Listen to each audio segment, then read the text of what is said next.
everyone, and welcome to this week's episode of No Bullshit Talks. I am so pleased to be joined here today by the amazing Alyson Lex, who is a sales copy expert. Aren't you, Alyson? I am. That's what they tell me. But you are also known as the crazy cat lady. Is that correct? I am a crazy cat lady. I am. It's more of a self-earned or self-bestowed title, if you will.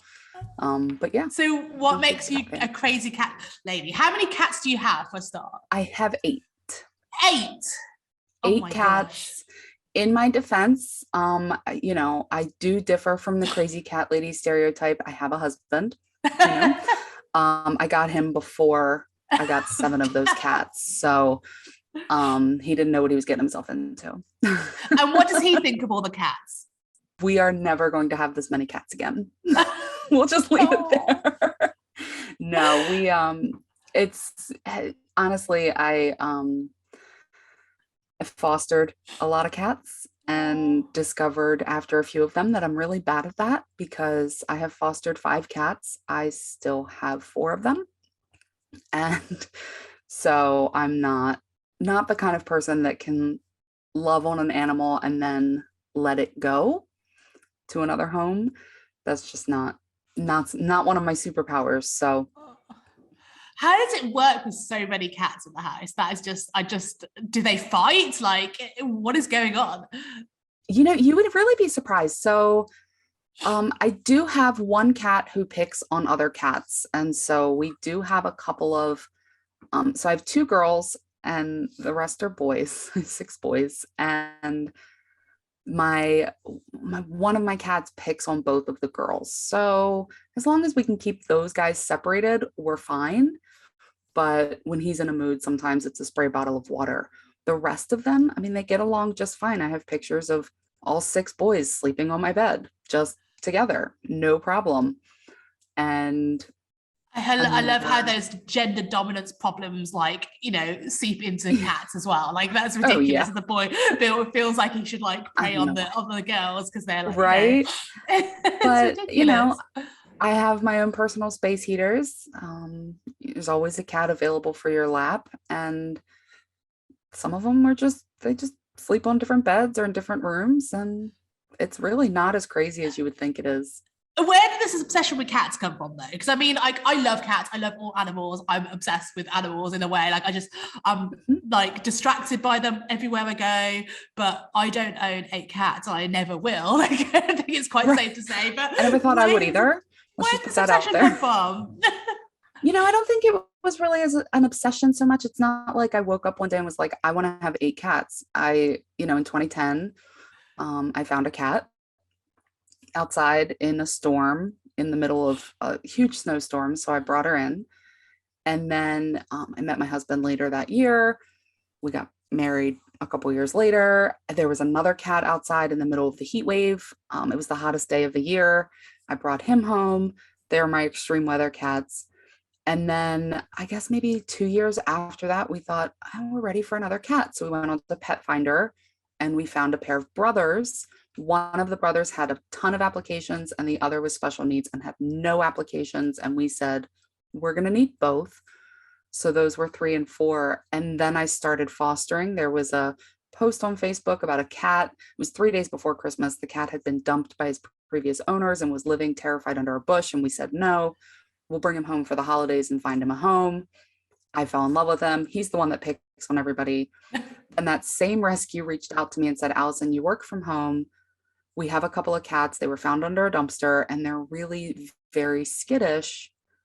And can you take them? And at the time I didn't have a kid, so I had an extra bedroom. Put them in the bedroom, go work in there sometimes and socialize them. No problem. Those cats are too skittish.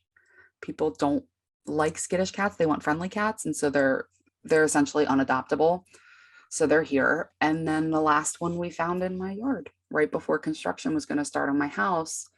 And I didn't want the workers to scare her away. So that's how I got all my cats. like you found them, do you not get worried that they belong to someone and they haven't kicked them out and they're just wandering and they'll wander back? Or can you tell from how they are? Because obviously they would wander back home, I guess, if they were in a loved family. Yeah, so with the one that was found, let's say under the bush, the rescue did their full due diligence, everything like that, before they even said, yeah, you can keep them. With the two that were found under a dumpster, there were actually a bunch of them, and they were found in a box. So it was somebody who threw away a box of kittens. And yeah, we're just not going to go there. And then the one in my yard, I actually did a lot of searching in the neighborhood. Wow. And it wasn't like she showed up in my yard and I got her. She was in my yard exclusively for weeks. And it was when the construction was going to begin that I decided to bring her home. And everybody, we checked them for microchips and we put flyers up and we checked with the shelters. And so there's a lot of due diligence. I never want to take somebody's pet, but at the same time, if this cat's going to just be a stray outside, let's make sure they're not. So sad that people are like that to animals. It's just really sad. We're going to move on from that because it's going to make me cry. Yeah, it's but these guys are all, happy, fed, spoiled. Yeah. They have their own toy box, they're fine. So you're obsessed with cats, but you're also obsessed with copy. So let's talk about that. And that goes further back, yeah. Okay, so why are you obsessed with copy? I love being able to tap into how people feel and figure out a way to help them feel better. And that's a really high level way to answer it. But one of the things that I love about my job, working with people who help other people, is that I get to take part in that ripple effect. And I've heard it called torches lighting torches, right? If I help you improve someone's life, then I have indirectly helped to improve that person's life. And I get to do that on a really grand scale. So I really deeply believe in the transformative power of your zone of genius. And sometimes the only thing that's standing in the way of my clients or my prospects or my audience really being able to create those transformations for their people is just the right words to connect. And copy has that power. And then from the logistical side, once you get your copy down, that's your messaging. That's like a baseline for your whole business, for your whole brand. And once you can really understand that, then you've got a leg up on how you're going to approach things, even products that you can create. And getting your messaging on point makes things a little bit more fun. Absolutely. I mean, we do branding at Complex Creative, and it's so difficult because you approach it from essentially what we both do is branding, but we're approaching it in different ways. Like you approach it from the words perspective and we're approaching it from the visual perspective, but we do a lot of strategy beforehand. And a lot of people come to us because they know that we do visual identity and they just assume that's what a brand is. They assume it's how something looks and it's just the logo or just the color, just the fonts, and they don't actually understand everything that you just said. And so we have to communicate that as well. And I think that maybe with copy, it's a little bit easier to communicate with the client that that messaging is literally words and messaging, but you must have to do branding exercises first with clients. How do they handle that? Because I'd love to know, because like a lot of clients that come to us are just like, oh, just do us a logo for God's sakes, that's all we need, just that's it, and they don't understand what needs to come first. So how do you communicate the need for understanding the messaging, understanding your target audience, and understanding like what the brand means as a whole, rather than just the way it looks or just the words on a page, for example? How do you get a client to understand that? It's very difficult. So it's funny because I have been doing some work a lot with some other branding agencies. And so I've been playing in the brand archetypes and really learning that and using that to not only direct the messaging, but then to ensure the cohesion between the messaging and the visuals. And we've been doing some really cool stuff to really help things just nail the client needs and brain and voice, and I'll probably write a book about it. That's my new thing. I'm going to write a book about this. But I find it weird that you're a writer, but you haven't written a book on this. I feel like but it's again the cobbler's shoes, like, analogy. Oh my gosh. Well, I mean, I always say, do as I say. If you follow what I do, you're going to sink your ship. I am really behind the scenes, and it's better than it used to be, but behind the scenes, it's not so much a hot mess anymore, but it is a mess still. So the book thing, it's 85 book ideas. It's about prioritizing and finding time. But when I speak with a client for the first time, we really do go through understanding who their person is. And if they don't already have something written up, then that ends up being part of what I do for them, is to figure it out with them or for them, using information that I glean during what I call my light stalking, all my competitive research, all of my digging into them, as well as what I've learned. I've been doing this for 15 years. So I have a pretty broad understanding of a whole lot of markets, and we can bring in certain things. So I'll just give you a quick example. One of my previous clients is a contractor, a home services contractor for high-end luxury homes and historical homes in the Washington, D.C., USA area. So, that's like a center of our history. And just knowing that they replace windows and doors and roofs and siding on these kinds of homes, and where their price point is, that lets me know that, hey, their audience is affluent. And so then I can bring in what I know about marketing to the affluent or the affluent. I can bring in what I know about marketing to people who have that kind of money. So some of it is, I don't necessarily need to research each individual audience, because I know about how to market to specific characteristics of that audience. There are other things where I can understand, hey, you know what?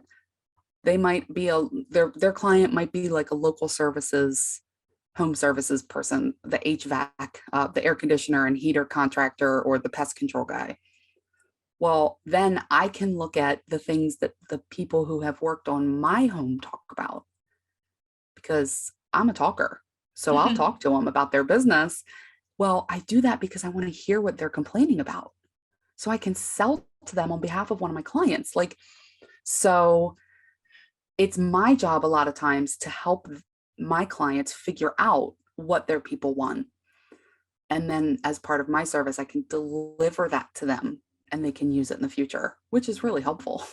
Yeah, absolutely. I feel like, one of the hardest things is understanding who you're talking to, though, and then being able to communicate that. So say if you have clients and you're trying to write very targeted copy for their audience, how would you differ the way you speak to the audiences in terms of specifics of what you do with the copy? So take even an audience that are designed for women. The target audience are mainly female, and there's a different brand who's mainly male.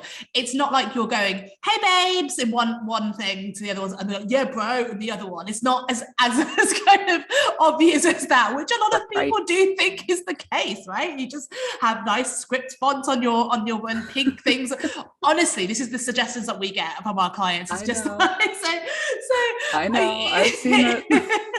So it's not always, and sometimes that works, don't get me wrong, it absolutely does work if you're looking for a very specific type of audience. But when it comes to sales copy, what sort of the subtle differences would you write in terms of communicating with, say, let's say a female to male audience? Like, what would you do in terms of changing the copy? Yeah, so the female to male is a great example, and there are other examples which I can share if you want, but you look at the motivators of that audience. So we're going way into stereotype land, okay? In order for me to give this example, I would not be this far in stereotype land if I had more specifics about a project. Okay. That's true. So like, I'm just going to put that disclaimer out there. And, there are always nuances, and you always want to make room for people who may on the surface fit those parameters, but have slightly different interior lives or what have you, especially when we're talking about gender. I just want to put that out there, and gender expression and gender preferences and all of that. So traditional female versus male, you would look at what motivates women to achieve something versus what motivates men to achieve something. And you would also speak to their experiences. So I'm going to just say weight loss. Okay. Men and women both have different experiences about weight loss. Women may put more of an upfront filter on their view of weight loss based on how they feel about how they look. Men have that same experience. They still have feelings about how they look. They just don't talk about it. And so for a woman, I would say something about, yeah, I get it. It's everywhere. And you don't know if you should feel shame or feel go girl or whatever about your body. But at the end of the day, you just don't care for how you look. But for men, I would say something about, we don't talk about this. And dad bods are celebrated, but also not. And there really feels like there's a double standard, because if you open up TikTok, the thirst traps, it's all full of muscle, right? Like, I would say very similar. You want to look like who you see out there. But for women, it's more spoken about publicly than men. And so I would just address that issue. Now, the other example that I'm going to give is people who are, let's say, buying a luxury item versus somebody who's buying a standard version, like just a use version of that item. So let's talk about like a $300 toaster versus the $10 toaster from the local Walmart. Mm-hmm. The person who wants the $10 toaster is just looking to make some toast. Mm-hmm. Right? They want 2 pieces of bread, push it down, whatever. The person who's buying the $300 toaster, they are now in the affluent way of marketing, which is they care about saving time, they care about showing off, and they care about ease and simplicity of use. They don't want a toaster that's going to break. And aesthetics. It's got to look and aesthetics, nice. Of course. Right. Yeah. But really, I mean, I've got the $10 toaster from Walmart, and it's got this stupid little door on the bottom. And I just picked it up because I needed a toaster. I don't care about toast. But it's got this stupid little door on the bottom that every time I pick this toaster up, the door pops open. It's driving me crazy. And so when I'm marketing to people who are going to spend money on the $300 toaster, I would talk to them about how well it's made. There are no crazy parts. You want to clean it? Great. Pop this open, shake it out, you're done. And if it ever breaks, you just ship it back to us. We'll send you a new one. No muss, no fuss, no hassle. $10 toaster, hey, you can't beat it. You push it down, it makes toast. So it's just about understanding the motivations of the audience. And there are subtle differences in each of them. Absolutely. And you've summarized what everyone needs to do when they're running a business. It's connect with their audience. It's that relatability. And, it's getting your target audience to be like, yeah, that's exactly how I feel. Or yeah, they get me. And not everyone is going to get you. And I think that's where brands go really wrong, is that a lot of the time they are trying to cater for too many people. Because I think the wider the audience, the more sales. But then the more broad your audience is, the more difficult it is to communicate really directly to them. Like this is why everyone says niche down. And do you know what's funny? Because what you were saying, do as I do, not do as I say, not do as I do. Oh, yeah. So we don't niche in terms of clientele, in terms of demographics. We niche in terms of what we offer. So it's a little bit different. But but we still have a typical target audience we speak to when we communicate. So we attract more of those people, but we don't necessarily restrict ourselves. So it's still the messaging's there. But I feel like that's why people say niching down, right? Because if you're trying to say, oh, actually my thing's for anyone and everyone, how do you think about how anyone and everyone thinks and wants? Because it's just like, you can't even like, so that's why you have to take each one, right? And I think when it comes to sales copy, but you could, if you do have multiple audiences, you could do multiple ad campaigns with different copy for each one, talking to different people with a different landing page as a target. And so catering for every single one of them. And I think that's what you do, right? That's how you actually create your campaigns and be able to target them.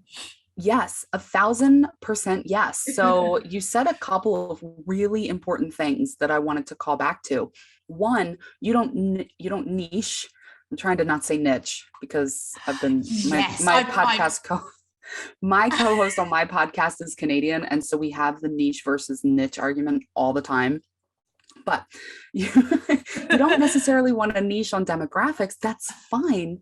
But what do you offer and what problem is it solving? So if all of the people from 85 different industries are coming to you with one problem, well, that's your niche. You solve XYZ problem, and that's okay. The other thing that you said is we have this section, this subset of people we go after, but we don't restrict ourselves. I'm not saying to turn away money. If somebody reads all of your marketing and says, you know what, I'm not that person, but I want her anyway. Okay. You think I was marketing for a construction company to come hire me? No, they found me. They liked my style. They wanted to hire me. I have a bunch of those clients on my roster, even though I market purposefully to coaches, experts, course creators, and the like. So don't turn down money. Just don't go after that money. If that money comes to you, take it. Don't, universe, we don't turn down money. So the third thing that I want to really talk about with niching is we're not saying it's forever. It's for now. Choose a place, a way, a section, a subset, an audience to go after. And then once you've got that under control, you get to pick another one and then go for that one. And so that's how you're creating your campaigns and your landing pages, right? So you might have a checklist on how to solve problem A and a video on how to solve problem B. You pull them in. Sure, there are going to be people who overlap, who want both problems solved, but you're speaking to two different people. You're sending them through two different experiences. They may all lead to the same place, right? Because reworking or initially working or whatever your brand can solve a bunch of different problems in your business. But at the end of the day, the solution is this service here. So I am a big fan of multiple streams coming into one place, your core offering. And then you can, break off what you offer and develop new stuff as you master the first thing. That, I think, is one of the big problems with business in general, is we all have so many ideas and we all get so excited about all the things we could do. We don't think about all the things we should do. And most of those things is to stop doing so much. It's really hard to sell 15 different programs at one time. If you could put all of your effort to sell one core offering and then grow from there as the demand grows, your marketing is going to be easier, your brand is going to be more cohesive, and you're going to be a lot less stressed out. Yeah, absolutely. And I think it's difficult because I've had so many clients in the past who said, oh, more products means more sales, right? And I'm like, well, no, actually, most of the time it doesn't mean that. And I always use the restaurant analogy, where you go to a fancy restaurant and their menu has only a few items on the menu because they do those items well and they're amazing at it and they excel at those. Whereas you go to a restaurant which is cheap and cheerful and their menu's like this, and it's like, I'll have number 384, please. And they're like, oh yeah, like, and it's just like, how do you have this many dishes, and it's crazy. And then you just sit there, you're like, you don't know what to have. Whereas the other ones are just, if the choice is easier because fewer items, you actually are more likely to make that sale, which is why I feel like it's interesting. But you also mentioned course content. You help course creators. And I think that's such a common thing at the moment. Everyone's talking about courses. You scroll through Instagram, everyone's creating a course, or everyone's teaching you how to create a course. It's like, so many people come to me and say, should I be creating a course? I feel like I need to be. And all these books say passive income and productize your business, and there's advice coming from everywhere, and there's so much pressure for people these days. It's like, as an entrepreneur, you already started out by yourself, which is kind of scary as it is, right? Terrifying. So it's right, and you need to kind of wade through all the other crap that you have to deal with, the legal stuff, the HR stuff, the finance, and it's stressful. And then people are like, gotta create a course, like, you should be making money while you sleep and all this stuff. And it's like, okay, I totally get that. Have a productizing your business and having something that's there that is creating money all the time around, always like a low threshold to get into what your service you're offering. It's obviously, there are so many pros around it. So let's say we have decided creating a course is a good idea, it's worth our while.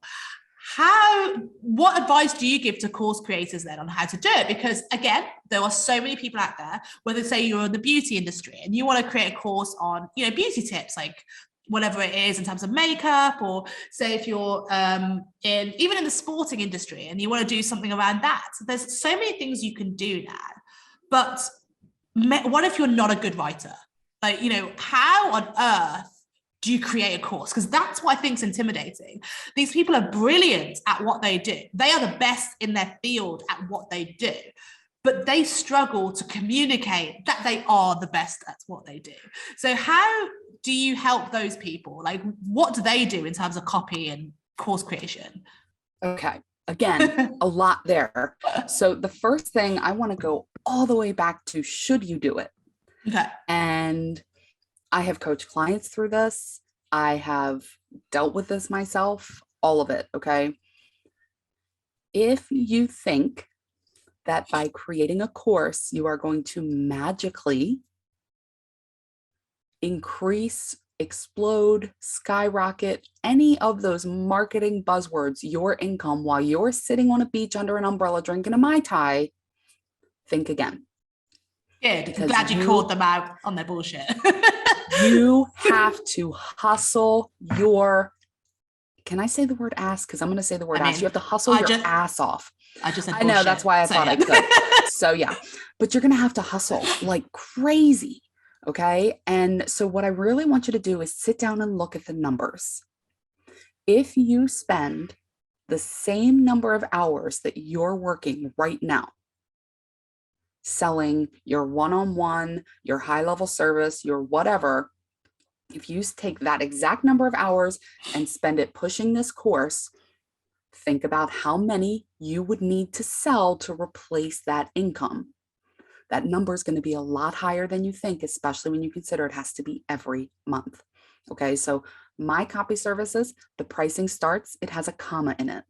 My pricing starts over $1,000. Mm-hmm. If I have a $97 course, I have to sell 10 of them to replace a lowest potential possible income at $1,000. So if I want to make $10,000 a month, I have to sell 100 of these courses every month. So think about that number.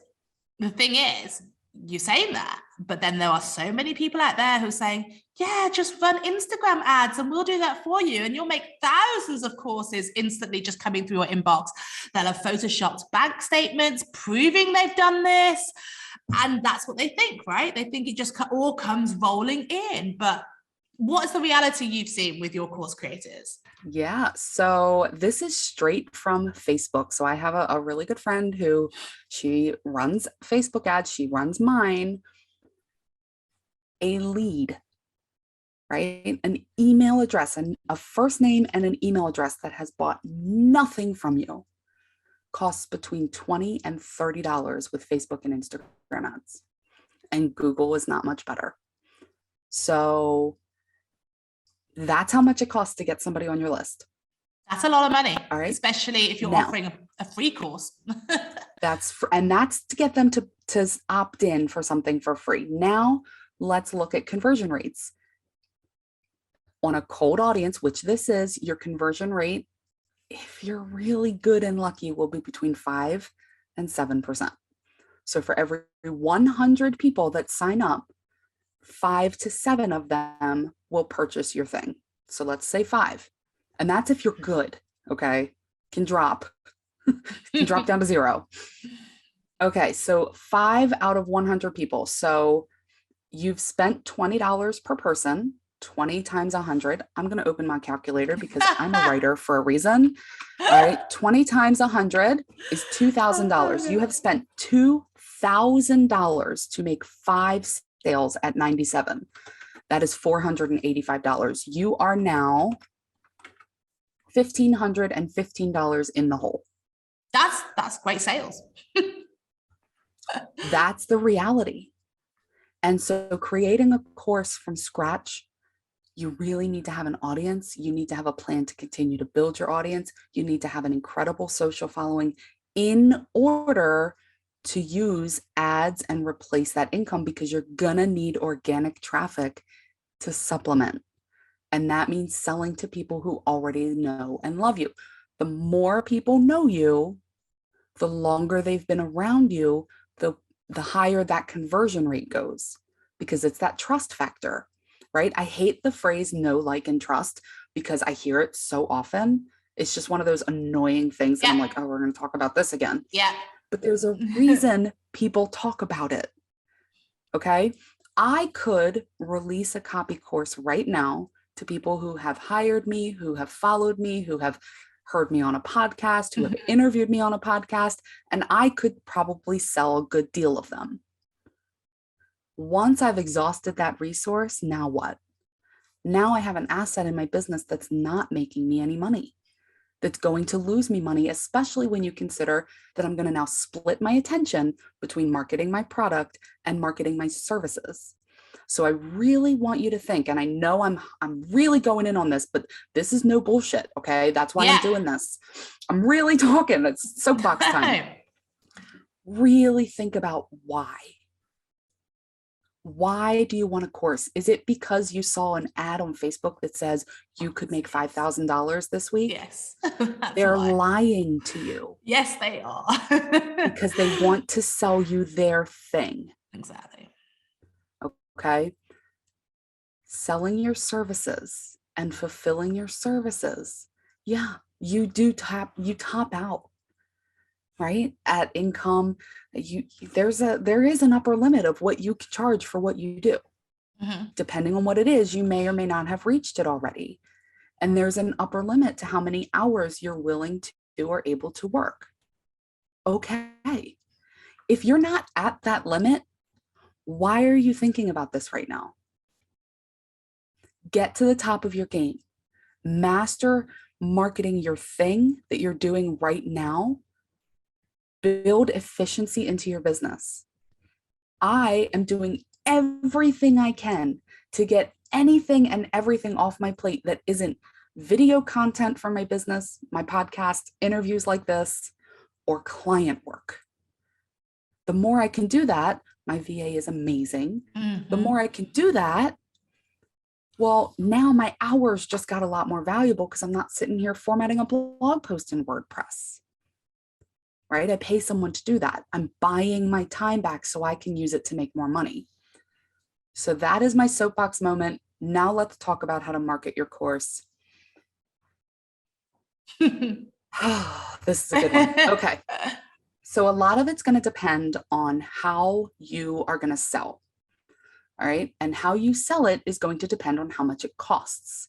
If it's a $47, $67, $97 product, go ahead and sell it with a sales page, maybe a sales video. All right. If it's $100 to $400, you can sell it with a webinar, right? A training, a long form, give them content, real value, not this fluff testimonial stuff, real value, include great stories, show them the results, and then pitch them to an order form off of the training. If it's above $450 to $500 and there, and now this is a sliding scale. So if your people are used to paying a lot, then you can move this scale up. But this is the good benchmark to start with. If it's above about $450 to $500, you need to sell it with a phone call. And if it has a comma in it, if it's a $19.97, $14.97, $29.97, I don't care how many 97s program with a comma in the price, you must sell it with a sales call. And so the funnel that I would use there is free webinar or free training, drive to a sales call, and then sell them on the call. So depending on how you're selling it or what your price point is going to change how you market it. What I like to do is get people onto my list, either through a lead magnet, through an event like a summit or something of that nature. Get people onto my list, nurture them, and then invite them to book a call directly because I have services. So, hey, do you need copy? Let's talk.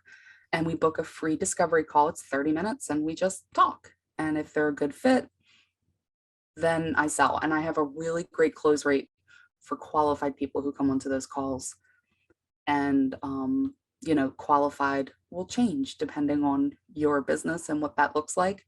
For me, it's, I know pretty much before the call if they're going to be a good lead. So that takes time. That takes time knowing that, right? And I've been doing this for 15 years. Exactly. You have to know your business inside out. And again, coming back to the branding thing, you have to know who your audience is. And you need to know the exact personas of the type of people you're going to want to work with to be able to know that. And so obviously those people listening to this who have just started out, don't feel intimidated because it does take time. It's not easy either what we're talking about.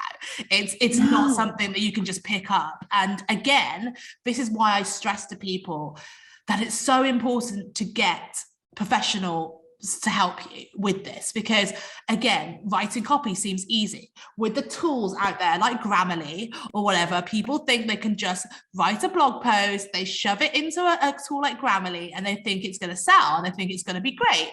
They watch a few YouTube videos on what SEO is, they tweak some things, and like you said, WordPress, everyone thinks that WordPress is super easy. Like, we design and build WordPress websites. That is our thing. My nickname is Sabrina the WordPress Witch. Like, I have been doing WordPress like forever, and even I still struggle with certain things I have to do because what we do is right up there. It's not your standard blog template that you just take and you change a few pictures, but you do the wrong thing and it could be detrimental to your business. This is what I'm trying to tell people, is that get a professional. If you are actually serious and you respected your business, you need professionals to help you, because you write the wrong copy and suddenly you are, communicating in a way that actually puts your business in a bad light, accidentally, with one word. And with this social media culture in this day and age, it takes one little thing like that for people to jump on, and then you become a meme, or you've destroyed your business. So this is why I get people to really try to get professionals to help. But again, people are going to say, where do we get the money? And I get that. I respect that. You're not going to have a lot of money when you start out, or even if you're a few years down the line, you may not have the money that you would like to have to spend it on a branding agency, a website agency, a marketing agency, correct copy, a video editing, all this kind of stuff that you require to be able to make your business grow. I get that. So you need to prioritize. So maybe you could share some words of wisdom for, say, those who are bootstrapping it. And, when it comes to copy, say if they would like to get a professional to help at some point, but right now, they just got to get something out there, whether it's an email campaign, whether it's a social media, whether it's the copy on their website. How do they go about writing good copy if they are not a writer per se, if they failed English at school, like, or whatever, how do they go about writing good copy that's just going to survive them till the next stage of their business? What would be your advice? Exactly. Well, I love that you're talking about that, because that's really what you're going to do, is you're going to get have it be good enough to get you to the next step, and then reassess. So the first thing that I would do is really take the time to understand your audience. Okay. And I know we've harped on this a lot during this conversation, but it's that important. I want you to open up a Google Doc, open up a Word doc, I don't care, a piece of paper on your desk, whatever. And I want you to write down a couple of things. One, every demographic thing that you can think of. Okay. And I'm not just talking about what you might find in the Facebook ads dashboard, although that's a good start, right? How old are they? Where do they live? What kind of work do they do? What's their family life? What's their gender or gender identity, right? What are those things? But then go back and get very specific. Okay. Where do they live? I'm in Baltimore, Maryland. I'm in a suburb of Baltimore. And if I was on somebody's ideal client radar, they would write down they live in the suburbs of a relatively major city. And chances are they live on the coast, right? They're not in the middle of the United States, they're on the coast. They probably live in a, here we call it red or blue state to denote liberal or conservative. They live in a liberal area. And you could always make note of how they feel about those kinds of affiliations or social issues. And right? Because even just understanding that I live in the suburbs of a major city, probably on a coast, that gives you an insight into my life. If I'm selling a jump rope to a kid who lives in the suburbs, I'm talking about jump roping with your friends in your backyard. If I'm selling a jump rope to a kid who lives in the urbanest of urban areas, I'm talking about playing with your kid, playing jump rope with your friends in the parking lot of your apartment building. It's a different life. And it goes back to those small little tweaks that we talked about. All right. So the demographic stuff. And then I want you to look at the social stuff, the stuff that you would know if you were friends on Facebook or followed them on Instagram, right? What kind of vacations they take, what kind of car they drive, whether they're a crazy cat lady or a dog person, all of that stuff. Then I want you to look at the relationship that they have had with you up until this point, you and your topic. Do they know about your topic? How do they feel about your topic? Do they know that you help with that topic? Do they understand what you do? Do they understand the nuances? Or have they done their research? All of those kinds of things. Then I want you to go into what I call the psychological stuff. This is their hopes, their wishes, their dreams, their fears, their worries, their doubts, their deep-seated insecurities, what is bothering them. And then for all of those things, I want you to ask the question, why? Right? They're worried about making money in their business. Why? So they can blah, blah, blah. Why? Because they blah, blah, blah. Why? And drill down as far as you can. And in coaching, like life coaching, it's 7 steps, the 7 steps of why. I like to use that here too. Why? Why do they care about making money in their business? So they can support their family. Well, why is that a thing for them? Because they feel this way. Well, why do they feel that way?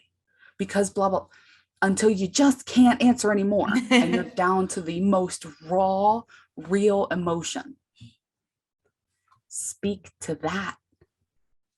Solve that and you'll sell. All right. Now, if you're not a good writer, you failed English class, that's fine. I didn't graduate college.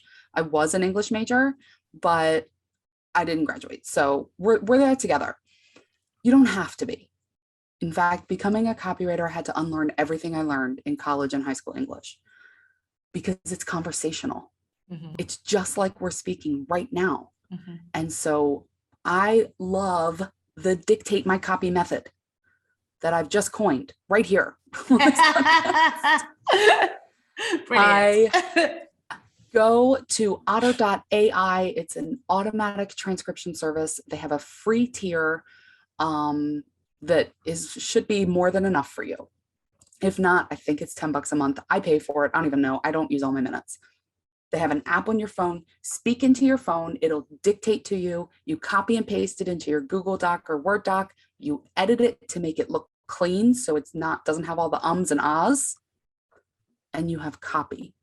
So you just talk to people. Hey, I understand this problem. I get this pain that you're in. I know how it feels to blah, blah, blah, and worry about X, Y, Z. And I know you're hoping for the thing that they're hoping for.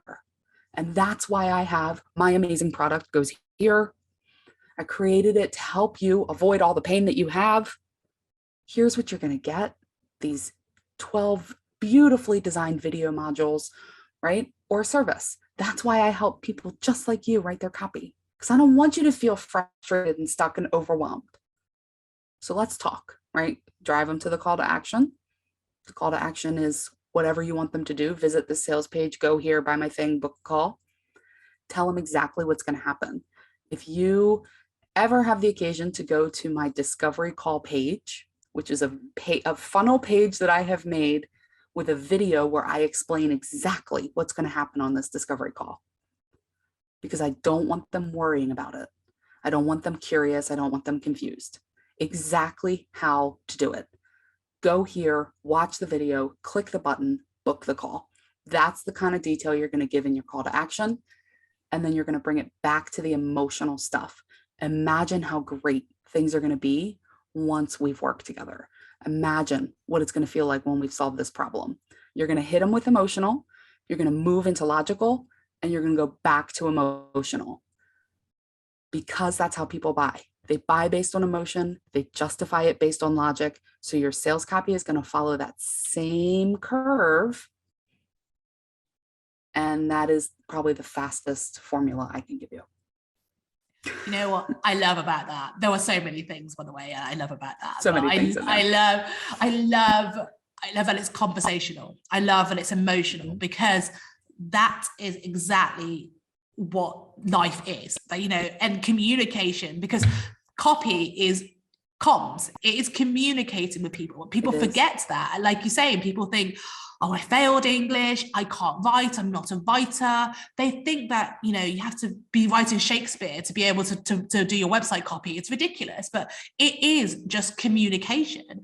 And everything you taught, how you connect with people, and whether people say, oh, I'd rather just go for a drink in the pub with them and, have a conversation there, then that's how you should be talking to people. If that's the way you do business, then that's how you should talk to people. That is literally how I run my business. So everyone asks me, how did I land my biggest clients? I was like, do you know what?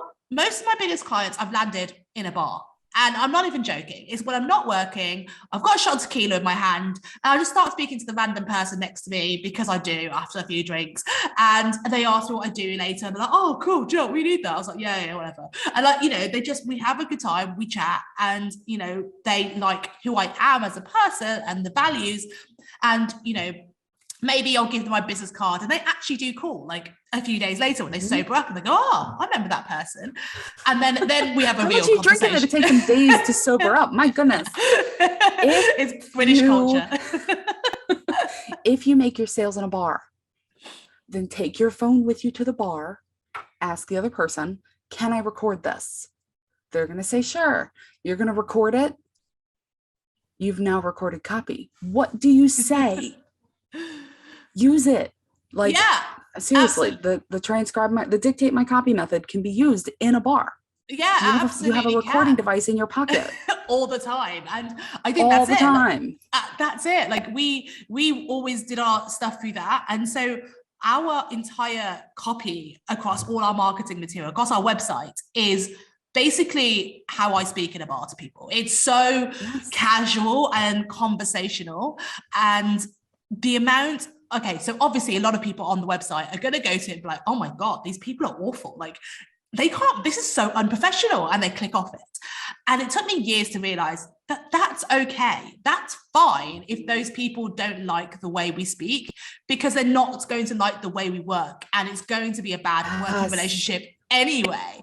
So it's fine. And so we started to develop this copy, and so many people now land and they go, it's so refreshing to see this, because this, and they take a call with us and they go, you're exactly how you are on the website. This is great that there's, you know, no disconnect. I'm like, exactly. So just be true to who you are, which I think is so important. And that's why you said people hopped on about the audience, because if you're talking that's true to your brand, then it's going to work, which I think is exactly what we need to do. And I think it's, I loved that, what you said. And there's so many things I liked about that. But you also mentioned Otter, which you've said, and I thought I've used Otter. It's great. You can transcribe your Zoom meetings as well. So it's fantastic for when we do kickoff meetings, brainstorming meetings. You can share those notes with your team, all that sort of stuff. And I loved that you share all of your favorite resources on your website. I think that's fantastic.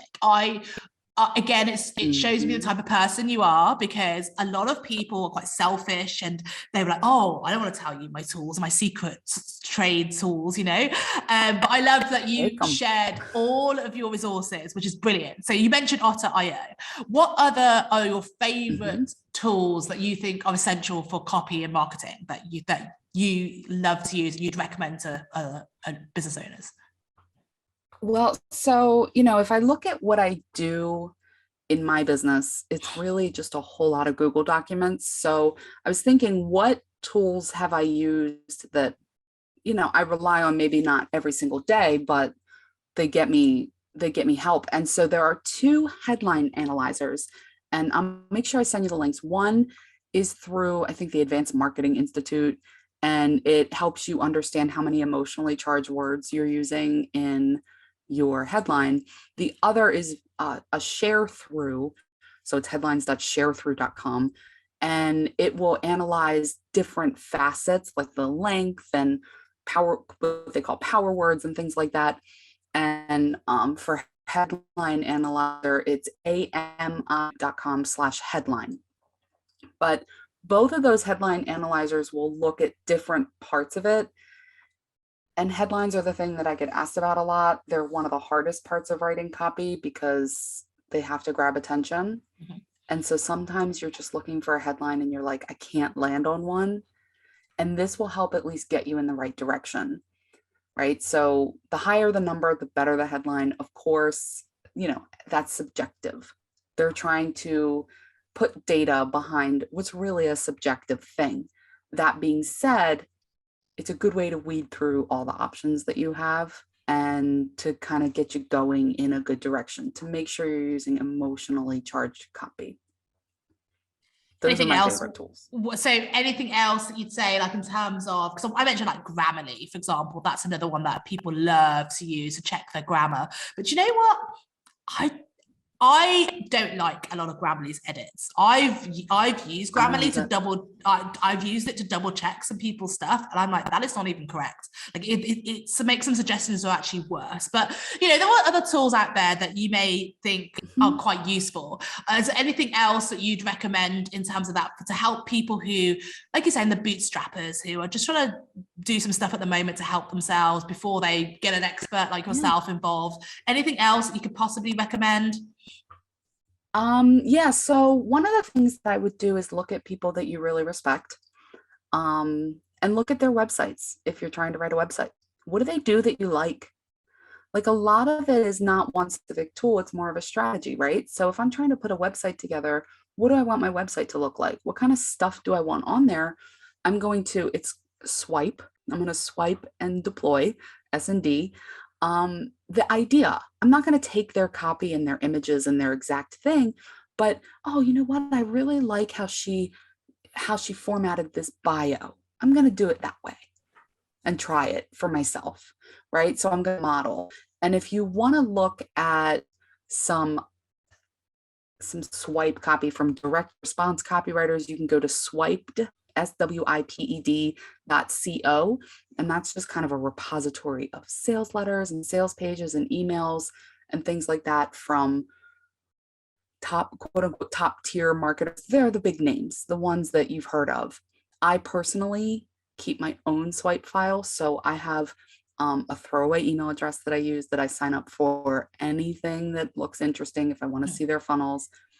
and good emails that come through, I have my regular one too. So any good emails that come through, I forward into Evernote, and I organize by what it is and tag it and all of that. So then if I'm stuck, I'm like, man, I've got a headline that I want to, or a piece of copy that I want to write about XYZ thing. I'll go to my Evernote, I'll go over to Swiped, I'll take a look, and I let it give me ideas for structure, for hooks, for angles, for words, things like that. So building your own swipe file is one of the most important things that you can do if you want to write the bulk of your copy. Now, we've talked about bootstrappers learning copy, but even if you have the money to hire a copywriter, you should know how to at least recognize good copy when you see it, because not all copywriters are awesome. I'm awesome, but there are a lot. No, I'm just kidding. But I'm not awesome for everyone. So not everyone's going to resonate with me. And I totally get that. But you want to be able to know, hey, I see that I need some edits here because this is not going to connect. I have a problem with that. Also, you don't want to be beholden to your copywriter. If you wake up at 3 on a Saturday morning with an amazing idea, you, with some copy chops, can get it out by Monday. Your copywriter is going to have a turnaround time. So even if you have the money to hire, take some time and learn what good copy looks like and why. I love it. I think that's great advice. I think that everyone should learn a little bit about different trades so that they can actually try to understand what's best for their business at the end of the day. But exactly. Thank you so much, Alyson. You've been an incredible guest today with lots of words of wisdom. So I think it's been amazing. Where can people get in touch with you if they want to know more about what you do? Sure. You can find me on Instagram, Facebook, LinkedIn. Just look for Alyson Lex. That's ALYSON. And the last name is LEX. Or you can go to alysonlex.com. That is my website. And my podcast is Thrive at systemtothrive.com. And so, we talk a lot about marketing and business and all that good stuff too. Perfect. I'm going to put all those links in the show notes as well for those who want to do it. But thank you so much. It's been amazing. And thank you. Thanks for having me. This was fun. No problem. And thanks everyone for tuning in. For those who are regular listeners, please do remember to hit that like or subscribe button to support us. And then, make sure you tune in next week for another episode of No Bullshit Talks.